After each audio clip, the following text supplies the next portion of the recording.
So why were you crying? Partly because I'm frustrated with my body that it's not working properly. Number one. Mm-hmm. Number two, feeling like I should be further than this by now. Like I gave birth 14 months ago. Like I should be able to move again. That should is like so heavy, right? It's so heavy.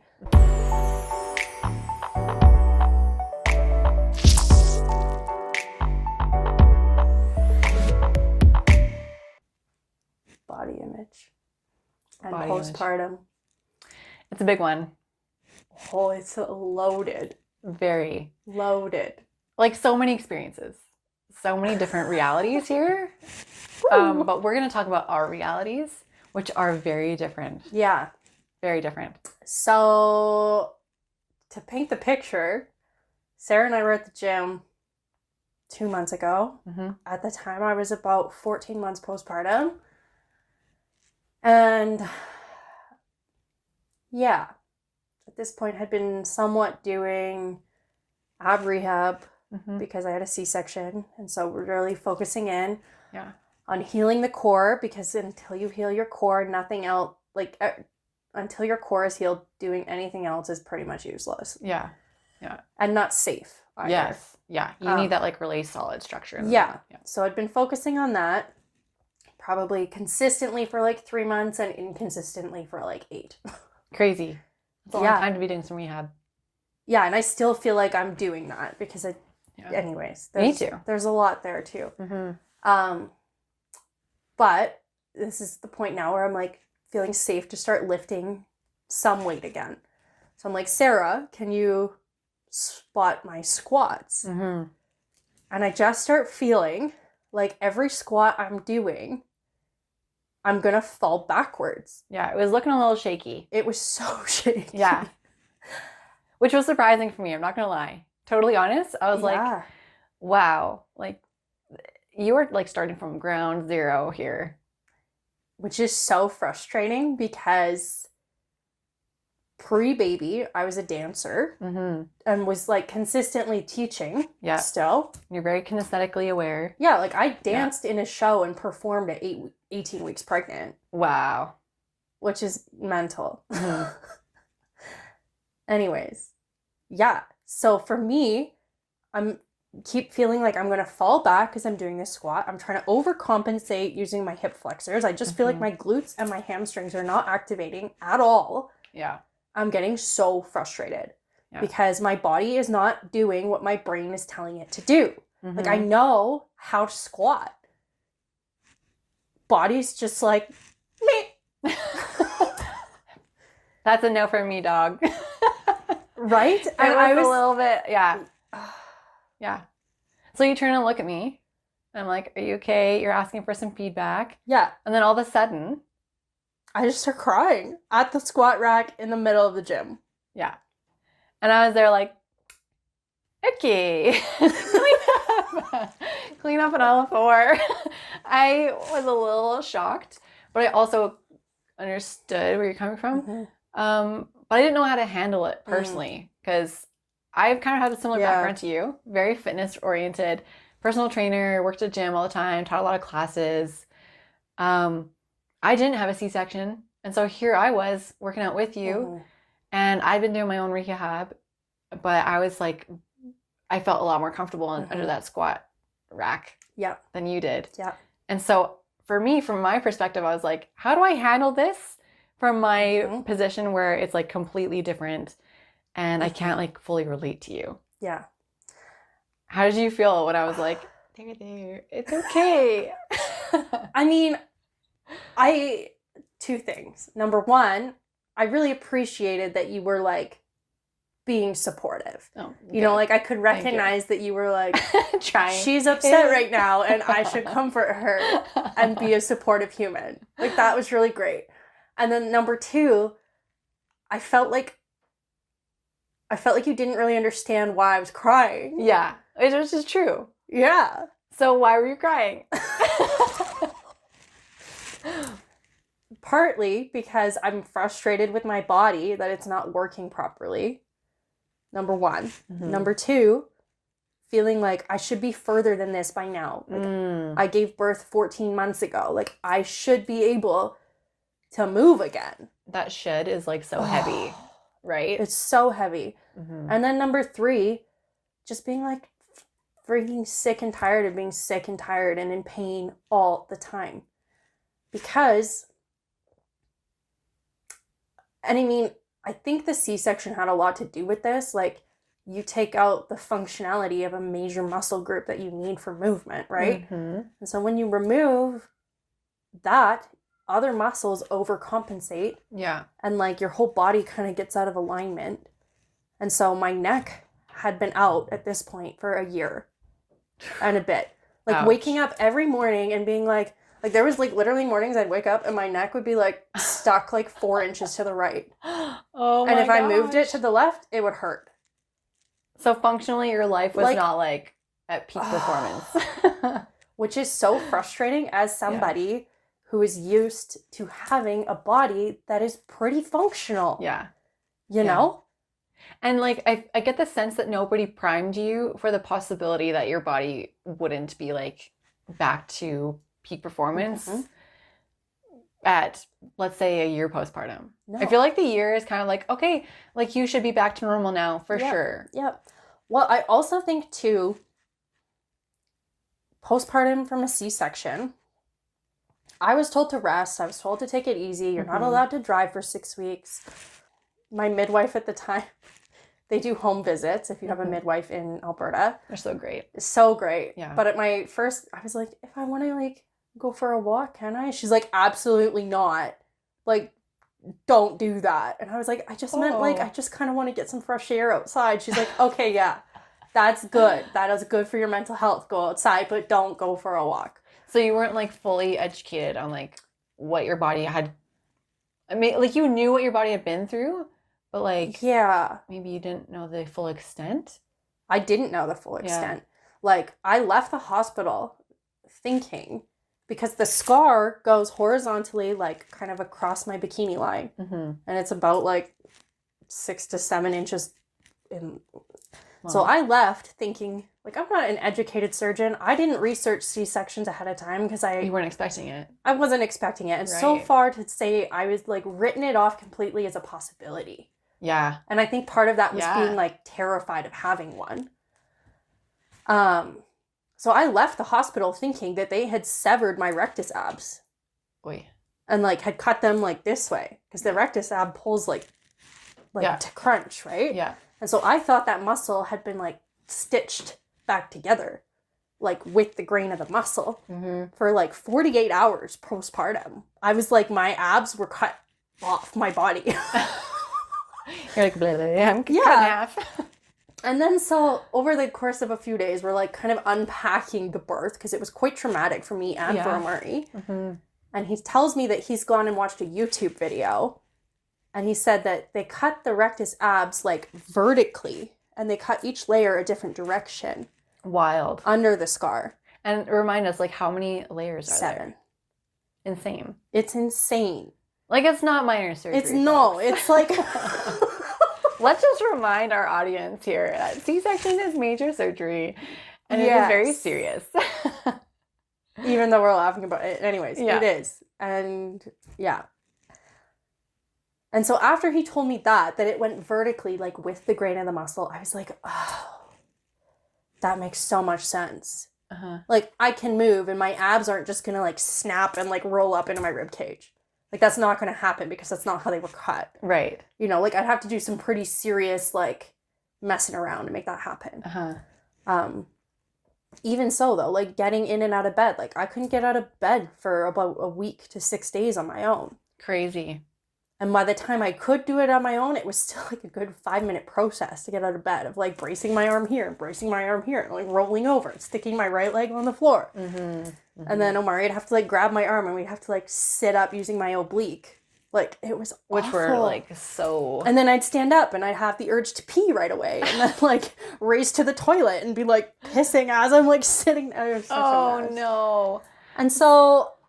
But nobody gave me, here's how you rehabilitate your abs when I left the hospital. Which is such a shame. It's such a miss. That's something that, like, really shocked me about my postpartum Yeah. was that for all the information out there, it's all just like, okay, you go find this information for yourself, even though Yeah. childbirth is such a widespread experience. That's something that still shocks me to this day, as for how many mothers there are in this world. Yep. And like, why is there still such a lack of, maybe not lack of education, but a lack of support and like concerted education? Well, and even too, like, just around like there's a whole body of knowledge on like foods you should and should not eat postpartum to avoid things like postpartum depression. Really? Yeah. Fascinating. Yeah, like Chinese medicine. Oh, I mean, don't quote me on this because I'm not a Chinese medicine doctor. This is kind of like second, third hand information here. And we'll have a Chinese medicine doctor on to like explain these kinds of things to you accurately. But there's supposed to be like a 30 to I forget, it's like a 30-day period of like you're on bed rest, only eating warm foods. So like, don't eat sushi raw. Like you should be eating like soups and things that are cooked and like, just like really nourishing foods. And to like keep your feet covered. Yeah. You know? Interesting. Yeah. I'd love to learn more about that. So after you started to feel a little more recovered, when did you start to notice that things weren't like really getting back to normal? You know, like you could move a little bit more normally, but you were like, oh, wow, I'm really missing an element of control or stability. I would say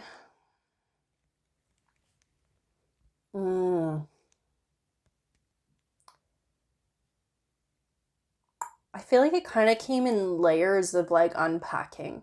Like I think the first thing would have been like the first time we tried to have sex again after birth. It was like, yikes. It's like he hit a brick wall. And I was like, you hold up. That wasn't there before. No, like brick wall. And I was like, get out. Like, pfft. Yikes. Yeah. And apparently this can be a thing with C-sections because you have like, again, like the muscle compensation thing. Like your abs are not working. So like your pelvic floor just like that makes so much sense. Oh man, that's wild. Yeah, so was not prepared for that. No. At all. No. Well, I can imagine also maybe because you had a C-section, maybe like postpartum pelvic floor rehab, was that like something that was missed as well? Like from personal experience, right? Because I had a vaginal birth and then I was very aware of the fact that like, okay, a baby had exited my vaginal canal. So now I have to rehab that and be very conscious of the fact that there was like a lot of trauma. But you ended up having an emergency C-section. So was that like pelvic floor aspect, like you were aware of it because you were a fitness professional? Yeah. So like they still tell you like supported? Don't have sex for like a minimum of 6 weeks postpartum C-section. Yeah. Okay. Because like same thing, like there's a wound inside of your womb, right? That's healing. And so you don't want to risk infections and like all of that, or like tearing your stitching or whatever. So yeah, they were like, don't have sex postpartum C-section. But I think in my brain, I had it like, oh, I didn't push a baby out of my vagina. My vagina's fine. I didn't like mess anything up down there. Right. You know, like it should work the same way. No, it didn't. It's not just your vagina. Yeah, not just that. So yeah, so that I think was kind of the first thing that prompted me to be like, oh, that's not what I was expecting. And like, obviously I'm aware I had major surgery. There's going to be some elements of like rehab. Yeah. But yeah, I think about the 6-month mark, I was like, okay, my neck is like killing me. And like so you started to notice it was almost like a domino effect. Like, okay, this is off, this is off, this is off, this is off. Yeah. And like getting back in the gym has been like a massive game changer for that. Yeah. You've noticed good changes? Like my neck has been like, for like the last 2 months, my neck hasn't been bothering me anymore. Amazing. Which has been so great. I love that for you. So great. Yeah, that's awesome. But yeah, I definitely think it's hard to get back to moving when you feel so far behind where you were. Yeah. Yeah. You know? Yeah, I will say when I started to do a bit of a postpartum program, starting to get back to movement, the gym that we go to, the gym that I started going back to, I felt so out of place because I was like, I used to come here and I was in peak condition and I could do like rep out some pull-ups. I was like working super hard at being like very functionally active. Yeah. And you could tell. Yeah. There's a bit of ego behind it, right? a bit, just a bit of ego. And then I'm coming back in and I'm like, look completely different. I feel completely different. And I was like, I don't want to even be here because I feel like less than a beginner. And can you just like pause on that for a sec? Yeah, like less than a beginner. Feeling like less than a beginner. Yeah. And I relate to that so hard, dude. Right? That's why I said it feels heavy, right? Is because like unless you go through something like that, and I could maybe relate like severe injuries to being postpartum because you know, you kind of have this idea of what you should be able to do. Yeah. And then know that you physically are unable to do it. And that's really hard for the both of us, especially if feeling like we were in peak condition. We knew what our bodies were capable of doing.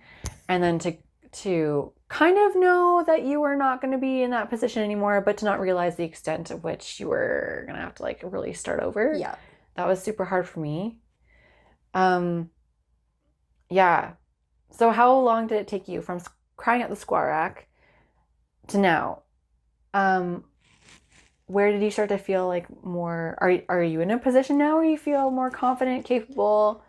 Where are you at with your body image? Because I know we're kind of talking about a couple different things within this so I think I don't think I'm there yet.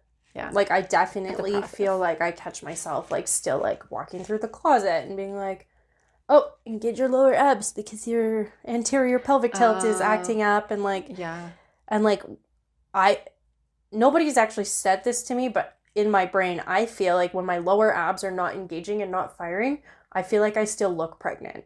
Oh, interesting. Because you do have that like pelvic tilt. Yes. And so like when the pelvic tilts forward and then I feel like the abs aren't engaging to just like hold all my guts in. I'm like, oh, look, I'm 20 weeks pregnant. And Amari's always like, can you stop? Like you look fine. Like just, you know. Oh, okay. Hold on. There's a subject. This whole, okay, no, but you look fine. And then this, I don't. So we were at the, this also, I think this was the same day. You and I are at the gym. Okay. This is maybe, I don't know if it was before or after I cried at the squat rack, but somebody at the gym came up to you and was like, oh, yes, that's right. Okay. Yeah. Okay. Carry on. I think I remember what you're talking about now. Yeah. So this woman who knew you pre-pregnancy or whatever comes up and it's like, oh, Sarah, like you're one of those hot moms, like whatever she said. I'm like, you don't look like you had a baby at all. I was like, no. I was like, do I accept a compliment? Do I not? Because there we're in like that weird cultural shift. Where it's like, okay, I can accept a compliment, but it's also, are we in this stage of maybe we shouldn't talk about people's bodies because you don't know what they've been through and like. See, this is where I feel like there's a double standard because I feel like on one hand people are like, don't worry about it. Like you just had a baby. Like you should feel beautiful and your body did this like miraculous thing. And then I've had it where like people will tell me that. And then I start like dropping some baby weight and people are like, oh, like you're starting to look so good. Yeah. And I'm like, but what do you mean? Right. But right. Were you not actually genuine before? Did I actually not look great before? Do I look better now? And then there's that like whole thin ideal that's still very like in our society. And I want to be like super raw about this right now. Okay. Go crazy. So with that situation that you just mentioned, I've had several since then. I'm almost 14 months postpartum now. And I feel like I've like started to get back to my regular shape. And I've had a lot of people like comment about it because I do see some of my old coworkers and stuff. And they're like, you look like you haven't had a baby. And I'm like, okay, cool. I have. And I'm very different now. But also I recognize that my body looks thinner. And like I have some muscle tone back now. And so it's like that weird,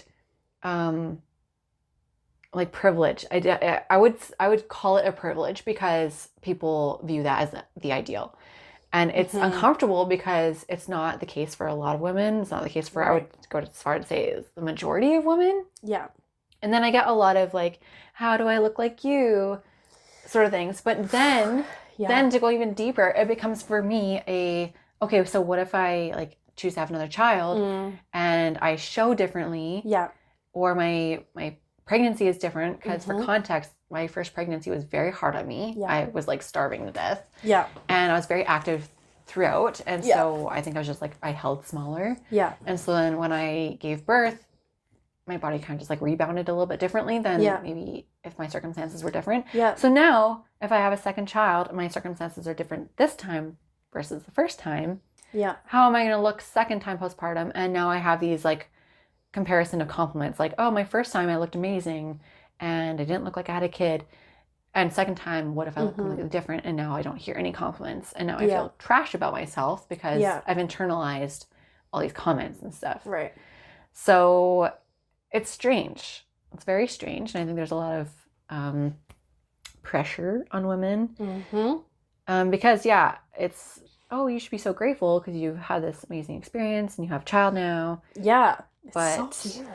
But also look a certain way so that you can look hot again or so that you can look like you haven't had a kid. Because I think this is something we can talk about in another episode is like our identities are also wrapped up in the way that we look. Completely. Right? Yeah. And so for myself, and maybe you probably feel the same way as a fitness professional, my identity was very much wrapped up in like the way that I looked as a fitness professional. Completely. And Totally. so now, again, blatantly honest, I still look like a fitness professional, but maybe next time, or if I gain a little bit of weight or, you know, what have you, I maybe don't fit into that identity, that category anymore of like young, attractive fitness professional that looks like she's doing what she should be doing, you know, like very like in bodies the box. are supposed to change. They are, and it's also like not your place to say anything about the way that they change. No. There, I said it. Don't comment on people's bodies. I know we all mean well. It's like, you look great. And I have also fallen into this pit because it's so societally normal to comment. Yeah. Because you like know that the other person is going to react nicely about it. It's like, oh, thank you. I also feel like it's such an easy thing to like comment on. Oh, yeah. It's like a space filler. Yeah. It's like, oh, hi, you look great. Ooh, guilty. So guilty. But can we change that? Yeah. I also would just like to take a minute and like invite you as the viewer, if you've experienced any sort of like thing in this realm of like people commenting on you a certain way or feeling like insecure about your body postpartum or like anything we've been talking about, like if you feel a call to like share your story with us in the comments, like I would love to hear from you guys. Yeah, totally. And hear what your perspective is on the whole like thin ideal. Because I feel like it's very mixed these days. Like people bring this sort of topic up and people like either skirt around it. They're like, oh, no. Like, of course, like bodies are meant to look different and it's fine. Yeah. Or it's like, you know what? No, of course there's an ideal and that's healthy. Right. But it's like, oh, but is it for everybody? You know, so like I think where I'm at right now is I just want to feel strong in my body again. That's where I'm at, I think, ultimately, is like I want to be able to keep up with my toddler and I want to be able to go into my next pregnancy feeling strong. Yeah. You keep saying like feel. And that's, I think, the big word here is that while we can talk about like postpartum looks, a big part of it is just like how you feel. And I think that is why I was crying at the squat rack, is because I felt weak. That's so good, but sad. It's so real. It's so real, and it's so frustrating to feel weak and like I'm not capable of what I want to be capable of. Yeah. That's awesome that even though you felt that way, you carried on. So what was the motivator that like kept you going? Choose your heart. Oh, Yes. like going to the gym is hard, and also feeling incapable. Feeling incapable is hard, and feeling like inflamed is maybe the word I want to use. Yeah, just like uncomfy in your own body. Yeah. Like things weren't working well. That's hard too. Yeah. And so it just got to the point where I was like, okay, I'm more sick of this thing than this thing. And so I'm going to have to do this thing and go to the gym consistently. That's awesome. And like consistency is hard. It is. It is really hard. And especially when you throw the fact that you have like this little person now to navigate like your schedule around and stuff. That's another thing I would love to talk to a mom of like multiples about, because I have a really hard time grasping the concept of like, okay, I have hit this really great stride of like hitting the gym, being able to drop Poppy off at childcare and do this, but like how do I manage that? How do I navigate that with more than one? Yeah. And like what's the hard in that situation for me, right? Is it personally, I hate home workouts. I hate like... Same. I won't do it.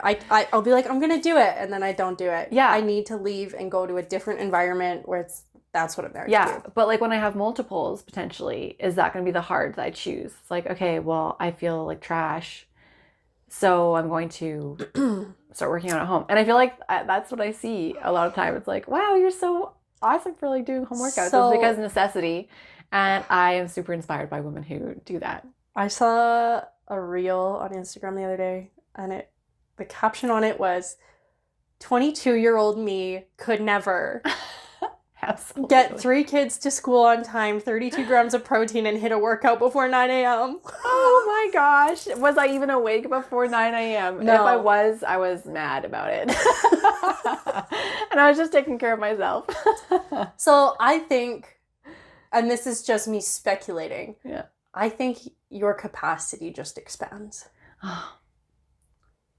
I hope because so.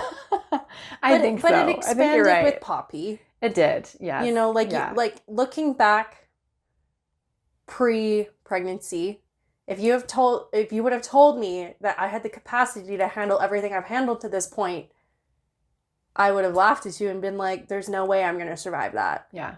Because there was some crazy stuff that happened this year. Oh, yeah. Like, just, like, family-wise and, like, extended family-wise, we had a few family members pass, and, like, we had to move kind of unexpectedly, and, like, if you had told me... early postpartum, too. Like, all this was happening early. Yeah, it was crazy. It was, like, 8 weeks postpartum, we had to move, and, like, it was a lot. But if you had told me before getting pregnant that that's how that was all going to transpire, I would have been like, you're kidding me. You're kidding me. That's not how this is going to go down. And I'm not going to be able to handle that. Yeah. And we're here on the other side of it. I handled it. We're moving on. Like, I hate the words, like, what doesn't kill you makes you stronger. But, like, I feel like it's getting there for me. Yeah. And I do feel like there was a lot of moments where I was flat on my face, crying, didn't want to be, like... Handling it all. Yeah. You know, like there was a dream I had. And in the dream, I had gotten on an airplane and I had gone to a lake. And I was like sitting at the lake. I'm like floating in the water. And I had like gone for a walk with a friend of mine. Lovely. And then in the dream, I started thinking, I should probably go home to my like man and my baby. Like, maybe I should get back to them because I kind of just left it and didn't tell them where I was going. And then I woke up from the dream and laughed because I was like, yo, that was such a good dream. Yeah. And it was still tinged with responsibility. Yeah. Yeah. Yeah. And I think I had a conversation with my therapist too about like, she was asking... Like, I did go through a bit of, like, a postpartum depression and postpartum anxiety and stuff. She was asking if I'd had thoughts of suicide, because that's, like, part of the standard screening. I was like, well, like, the thoughts crossed my mind. But, like, it's, like, that thought, and then the second thought is I'd never, no, like, I wouldn't actually do that. And the way she explained it to me was, it's, like, not that you would actually, like, when those thoughts are presenting that way, it's not that you would actually, like, you don't actually want to die. You just don't want to be, like, here. There. Yeah. You want to be somewhere else because you don't like what's, like, happening around you in that moment. Wow. And that for me was, like... That's a shift. It was a big perspective shift. Because up until then, I was, like, I feel, like, so much shame around, like, having these thoughts. And, like, why am I having these thoughts, you know? Yeah. You're not alone. I know I'm not alone. Yeah. But, like, yeah. So that was a big perspective shift for me. And I was like, oh, that makes sense. Because, yeah, if somebody gave me a plane ticket, was like, go to Mexico for a week, I'd be like, bye, I'll see you in a week. And I don't know any mom that hasn't felt that way. And I think that was something that scared me about motherhood, was I remember my mom saying things like that. Be like, I can't, I want to run away. Yeah. And being like, oh crap, that's going to be my reality. But also, I saw a lot of strength from my mom. Yeah. And so you speaking about capacity is really validating, because my mom had 6 kids, and like she started having kids young too. Yeah. And so, you know, you just like grow as you go. Yeah. I think that's my motto, is grow as you go. Grow as you go. I like that. Yeah. You know, dig those roots deep. You got it, sis. You know, that kind of thing. But yeah, postpartum is quite the ride, and there's a lot of change that happens in our bodies, let alone our minds. Yeah. I just want this episode to hopefully land as, like, permission to feel the feels about the things, and not let feeling it keep you stuck in it. Yeah. Which is honestly... That's a good one. why I cried at the squat rack also too. Is because I know, like, sometimes when I feel like those things are coming up, I just have to let it go. And for me, that looks like crying. Yeah. And so even though we were in the middle of the gym, I was like, I just need to cry right now. And we're just going to cry, and then we'll move on. And I won't need to cry about this again. Awesome. Well, it's so physiologically, like, it's physiologically healthy for you to cry. Yeah. I don't know if people know this, but, like, your body, even though it's awkward and socially uncomfortable, your body actually responds by, you know, like, helping you navigate crazy, like, emotions by releasing it. And so you do yourself no favors by bottling it up. No. I think that's a valuable lesson for sure. Yeah. And seeking support in whatever way that looks. Because when you and I started going to the gym, you'd been going with Omari, but I hadn't been going for a long time consistently. Like, I'd gone, like, a couple times here and there. But I needed that little push from you. So I'm thankful for you for getting me there. Because, that feeling of I'm incapable of handling this. I felt prisoner to my circumstances at the time. I felt like, oh, I can only go out when somebody is here to watch Poppy, you know, so it's like, okay, evening workouts, and then evening would come, and then I'd be tired, or like something would happen in our schedule and I wouldn't be able to make it, or just like the time it would take to get there and back and all things. So I wasn't going. And so I think if you need a bit of like an accountability partner or a system to help you navigate things better, like, search for your community. Yeah. Search for your support in whatever way that looks, because that is what's going to make your motherhood so much better. Yeah. Because I can tell you confidently that going back to the gym, starting to feel confident and capable in my body, addressing the mental and physical shifts that motherhood had created in my life, that was pivotal. Yeah. That's been so pivotal in the last, 4 months. It's been so good for me, physically and emotionally. And so do what you can. Like, that's my motto for today. Like, that's the theme is do what you can, grow as you go, plant the roots, but you have to start somewhere, right? And like, it's hard. You feel stuck sometimes, but and in the show notes, we will also leave a couple links to some of the resources. I'll leave the link to the perinatal mental health line that I accessed my therapist through, which was free if you live in Alberta and have Alberta healthcare, I believe. Also, your family doctor should be able to point you in the right direction to some of those resources as well. Mm-hmm. And child minding at the YMCA. Godsend. Yeah. Which is funny you say that I was the one that pushed you kind of to do that, because it was also another friend of mine that was like, just do it. Amazing. Like, you'll feel so much better. Yeah. Like, don't be nervous. Like, they're great there. Yeah. And they really are. If you find places that you are confident in, like, you're okay leaving your child. Yeah. I think that's a huge, like, the first step is being able to leave your kids sometimes. Yeah. Sorry. And like, sometimes it's not your job to be there 24/7. I don't think that. Sometimes you need to be selfish. And Is it selfish? I mean, we'll define selfish. Yeah. We'll get there. I don't know. I think there's an account that I follow called The Selfish Mom. And it's kind of like her ploy. She's like, no, like, I need to come first, because if I'm not putting myself first, my relationship with everything else is not as functional as it could be. That's a good way to put that. Yeah. Yeah. You have to, like, lay the foundation for everything else. Yeah. Good point. Mm-hmm. Yeah. Yeah. Please leave any thoughts and comments behind on your experiences and if this was helpful or not. Anything else that you want us to talk more about in depth would be great. We're kind of just throwing things at the wall and, seeing if it sticks. So help us along, because we love having these conversations, but it is hard to gather our thoughts when there's so many things to talk about. Mm-hmm. So help us out. Join our community. Let's do this. Yeah. Do this together. So like, subscribe, follow. See you later, guys. Bye.